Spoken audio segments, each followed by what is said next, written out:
بسم الله الرحمن الرحيم. الحمد لله رب العالمين، والصلاة والسلام على رسول الله سيدنا محمد وعلى آله وأصحابه وسلم تسليما كثيرا. أحبابي وأخواتي متابعين الكرام، أقدم إليكم اليوم تفسير رؤية مصيدة الفئران في المنام بالنسبة للمرأة المطلقة أو الأرملة. هذه الرؤية بتشير إلى أن هناك العديد من المحتالين الكذابين في حياة هذه المرأة، فهي رؤية تحذيرية لها.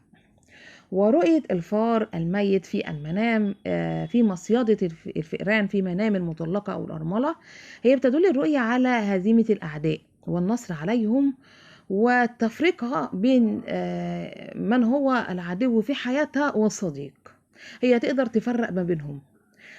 مطاردة الفار في المنام بالنسبة للمرأة المطلقة أو الأرملة بيدل على زواجها، لكن من شخص مخادع وسيء السلوك بين الناس، فعليها الحذر من ذلك.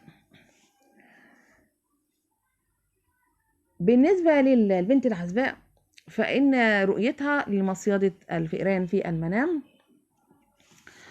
هذه الرؤية تعني أنها سوف تتخلص من المخاوف والأشياء المزعجة في حياتها، وأيضا تشير إلى خطوبتها وزواجها قريبا، ولكن من شخص غير مناسب لها، فعليها تريث وعدم عدم الاستعجال واتخاذ القرار المناسب لها. ورؤية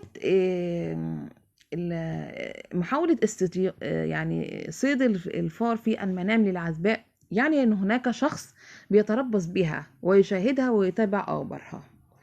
بالنسبة للسيدة المتزوجة، فإن رؤيتها لمصيدة الفأر في المنام هي تشير إلى حملها الفوري إذا كانت هي بتنتظر الحمل في الواقع.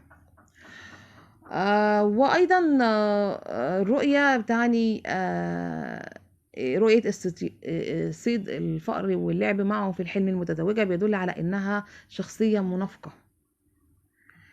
ورؤية الهروب من مصيدة الفأر في حلم المتزوجين هي إشارة للاغتراب الكبير والقيل والكلام بالباطل.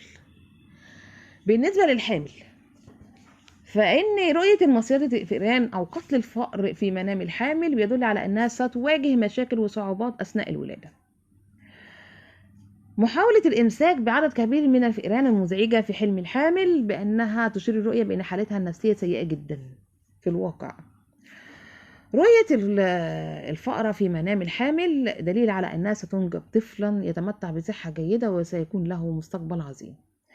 مصيدة الفئران بالنسبة للرجل هو دليل على تحسن حالته البدنية وسداد ديونه، وعلى تخلصه من المشاكل والتغلب على العقوبات وتحقيق النجاح.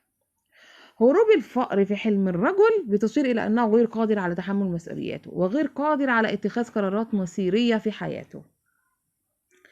أحبابي وأخواتي، أتمنى أن يكون التفسير قد نال إعجابكم. لمتابعتي الدائمة بقناتي فسر حلمك مع علا، اشترك في القناة، فعل زر الجرس، اختار الكل، والضغط على زر اللايك ليصلكم كل جديد. تحياتي لكم جميعا.